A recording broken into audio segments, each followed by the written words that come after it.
Hello, I'm Steve Nave with the Actors Showcase, and I'm sitting here with about 250 pounds of muscle, Patrick Kilpatrick. He's probably today's Lee Marvin.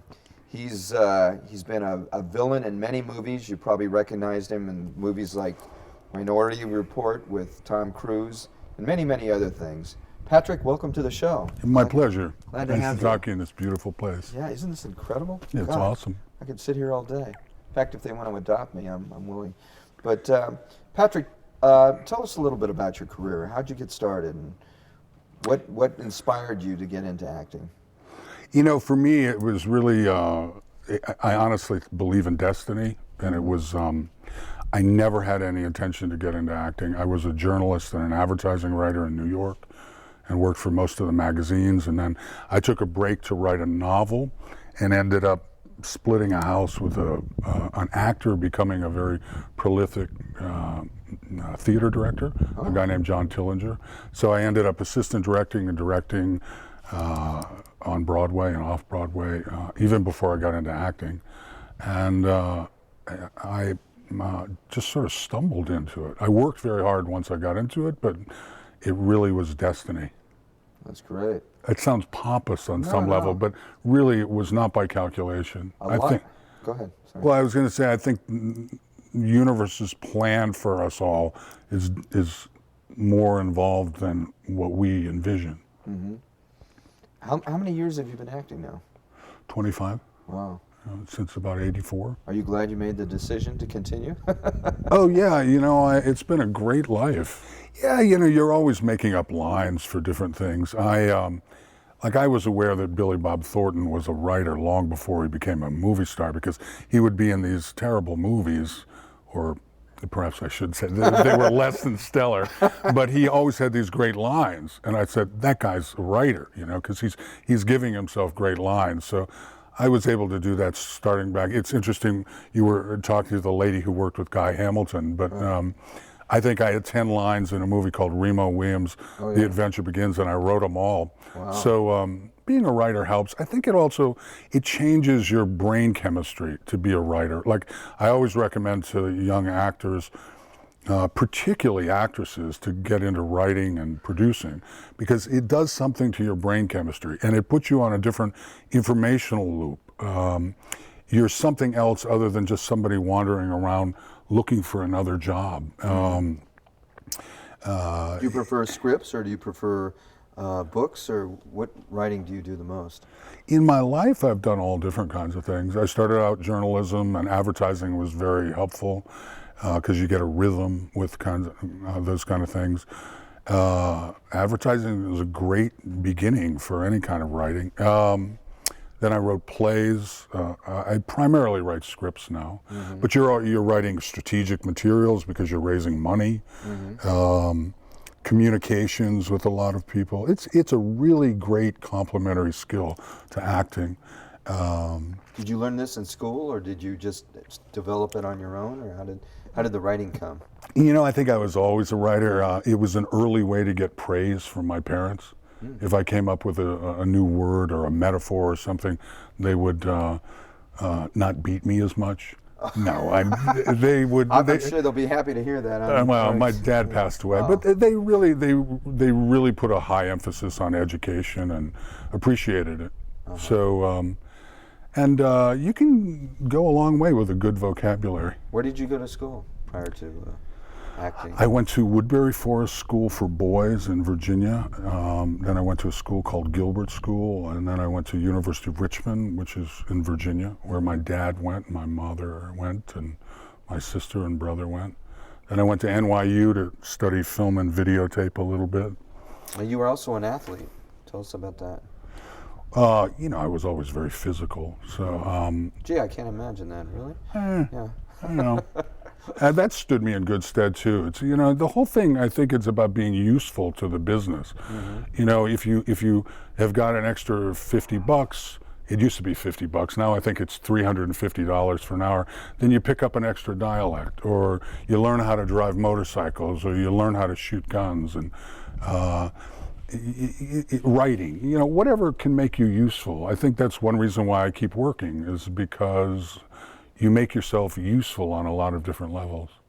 Do you enjoy playing villains? Do you think they're more interesting than playing the lightweights or the good guys or whatever? I really do enjoy playing villains. I think they're more difficult than playing leading men, depending on the role.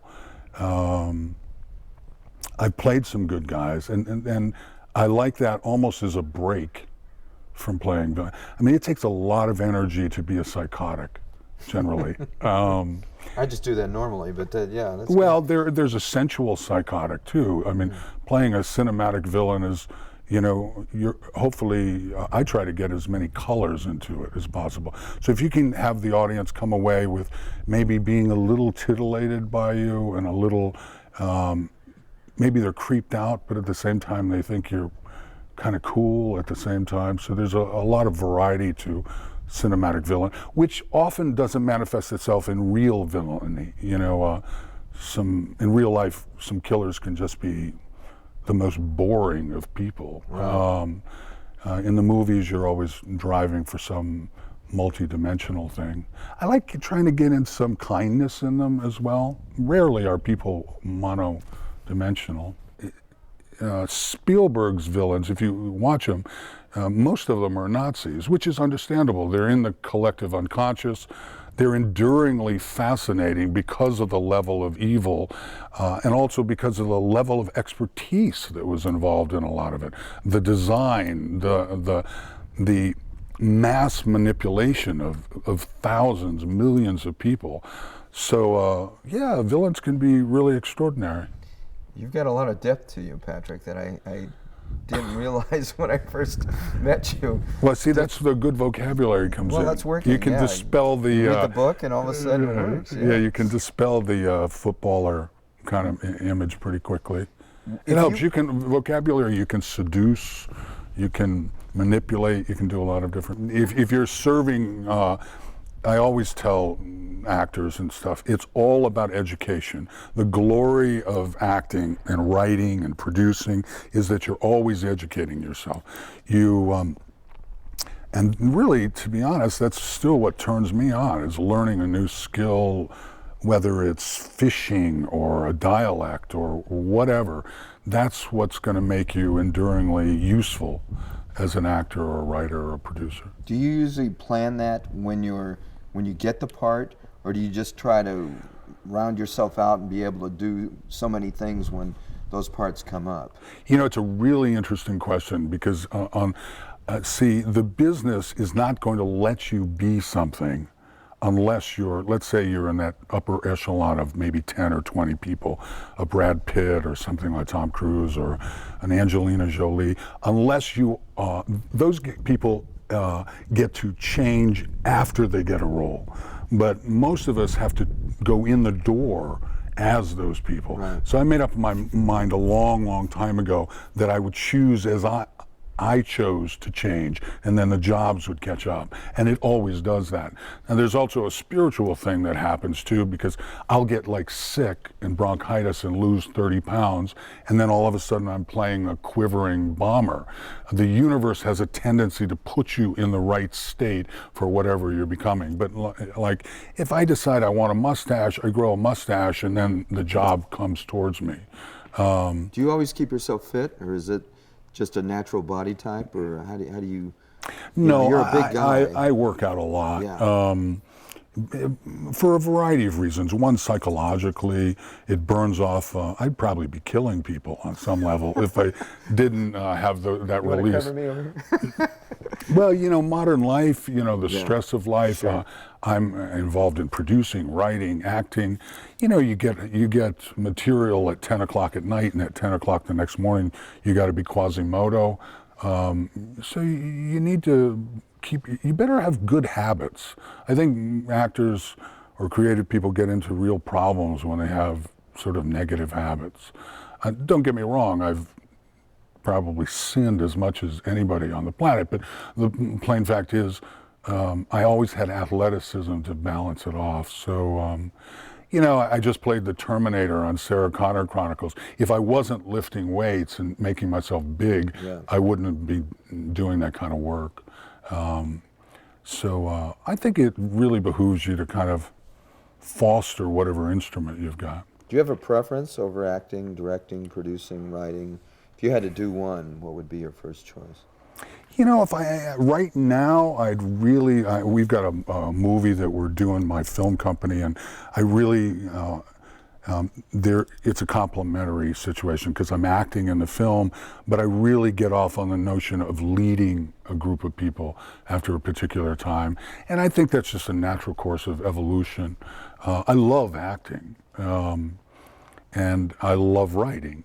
There's a real kick when they write you a big check for producing the film. It's all kind of a creative process, and it's all complementary. I mean, like when I go to do a guest star thing on television, I'm there not just as an actor, but I sign up all the actors for our films. Because, you know, if you have a personal relationship with those actors, then you're going to have a much better chance of being able to assemble the team that you need for your own films. Right. So I'm functioning as a producer and a writer simultaneously. It's constantly, I tell people, always collect the numbers, and you have to keep up with them going into rehab and stuff like that. But it's a. Do you find that to be a big problem today? Is there a lot of that? No, really, people do change, though. Their numbers change and their emails change and things like that. Not in my circles. I don't run around with people that do a lot of drugs or anything like that. There's some very famous people that have, you know, I mean, they were at the top and then they came down, and some of them are able to come back. And some aren't. But you're working all the time. I just wondered if that affected you as a producer or a director or a writer. You know, if you're writing a part for somebody and they have an issue.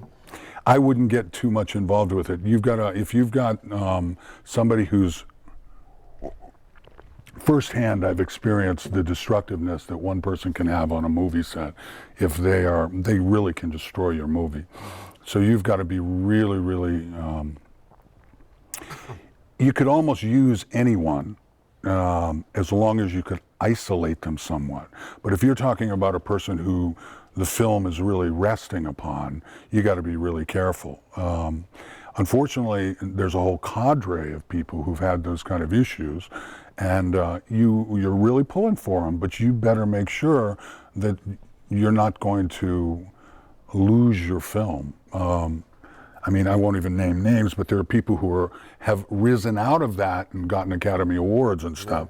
Yeah. We know who they are, some of them. Right, and they're brilliant. Yes. And in some ways never have not delivered the goods, but in other ways they've almost wrecked movies. Being a consistent actor that works all the time, do you have one piece of information that you could give to our viewers that could help an actor in Europe or Zimbabwe or New York or Peoria or wherever? I mean, what would you say? There's a lot of them. I mean, to be honest, this is going to sound facile, but massage is a big, cool thing. And exercise, the kind of thing, your work is going to be a lot more pristine if you eliminate all of the stuff that's running around in us. Tensions and things like that. Generally, that is going to be really complementary to keeping your relationships a lot more pristine.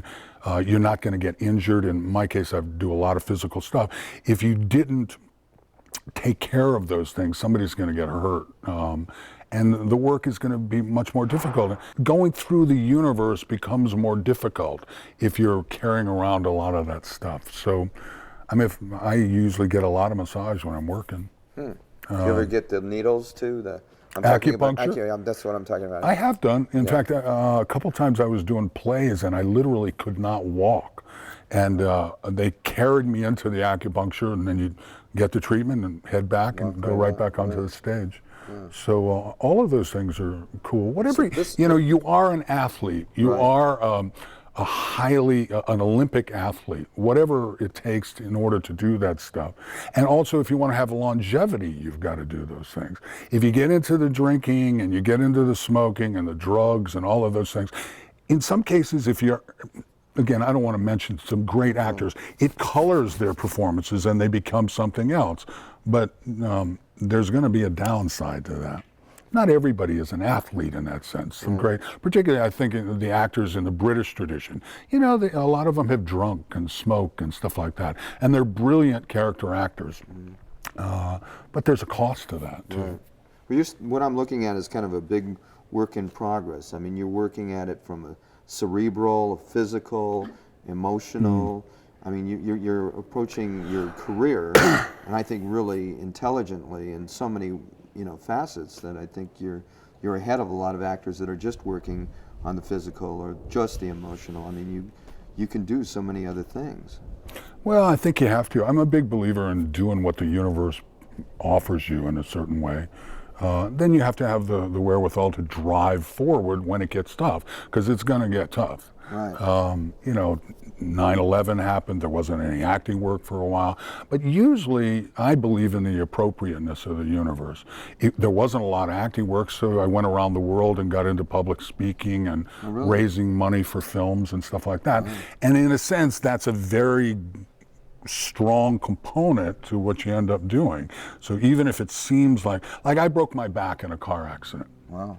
Oh, that's right. When I was 17. Yeah. Yeah, I mean, I call these things pivotal events in your life. Now, on the face of it, breaking your back is not something you really want to do. Yeah, okay? right. But in fact, it was a brilliant thing for my life because I couldn't play sports for 3 or 4 years, and I'd primarily done that up to that point. So I became a writer.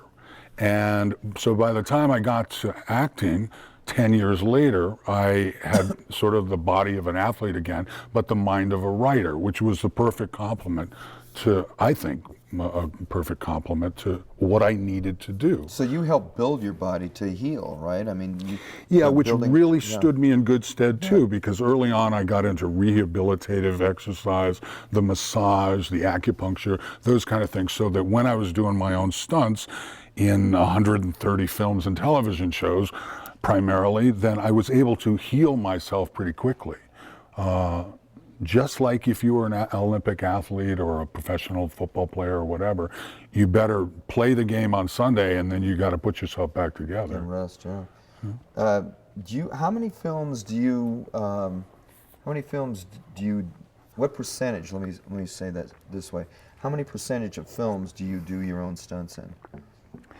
It's probably about 95%. There's a great guy who's worked with me for years named Dave Rowden, and when it's something really life-threatening, in the measure, they'll insist that he'll do it, and I'm happy to do it. For so many years, I was always, there was always a fight or something.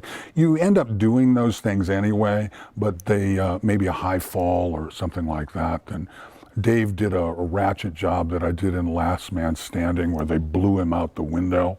I'm so glad he did that because I didn't want to, because it kind of got messed up and he ended up across the street.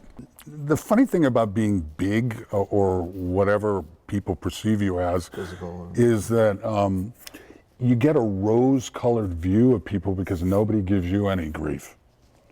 Like in some cases they might be really not great with other people, but they treat you well, so you get a view of, the whole world is maybe okay, but some of these people are not. I've never heard it brought up like that. That's interesting. Well, I think people think that, but they you don't got to ever worry say about it. a guy who's going to give somebody, who's going to try and intimidate somebody who's 240 pounds and 6'2½". But so generally they're really, really pretty nice to me. Well, and why wouldn't they be? Right. I think the biggest problem is if you have to do, playing villains, I've had to do like rapes or attempted rapes. On the set, you mean, or? Yeah, on set. With actresses, and you really have to sit down and you have to say, look, this isn't me, but I have to come after you in the scene, and this really isn't me, this isn't really me, this is something that, and even as much preparation as you can do that, it gets a little crazy because you're maybe screaming and intimidating somebody, and you're kidnapping them, and you're doing all of this stuff, and it becomes a little touchy. But you know, it's a dance. It's not a fight. It's not a UFC thing. It's a dance. If somebody gets hit or somebody gets whatever, that's really a breakdown in the craft. But it does happen. You know. It just happens. It's part of it. You know, if you fight anybody, like Jean-Claude, fighting him for 18 hours a day for 2 weeks, people are going to get smacked, and people are going to, and it's just part of the game. Who's the best at that you've worked with in martial arts? You know, no question in my mind, Steven Seagal is probably because Steven is trained in these killing arts, and he's also a shooter. He shoots guns. I shoot a lot of guns, so I know the skill level that he has in that. Steven could kill you and figure it was part of his spiritual path for that day. It doesn't matter if you're Mel Gibson, you still have to do Braveheart and Apocalypto and the Passion of the Christ. Right. If you're Goldie Hawn, you have to do Private Benjamin and whatever they do. If you can't get arrested and you're Ben Affleck and Matt Damon, you got to do Good Will Hunting. So I think I'm a big believer in creating your own work on some level. Well, Patrick, you've been a fascinating guest. I've really learned a lot about you. I fooled you again. Yeah, I was completely surprised. I thought you would just, whatever. But you're really a great, great guest, and love to have you back again. And my pleasure. I hope it helps out. Yeah, I think it'll help a lot of people, and I hope we work together again Great. soon. Godspeed. Good to see you. Take care of yourself. Yeah. Hi, this is Steve Nave again with the Actors Showcase, and we were very happy to have Mr. Patrick Kilpatrick, one of the real nice guys who looks like a real bad guy. Hope to see you soon.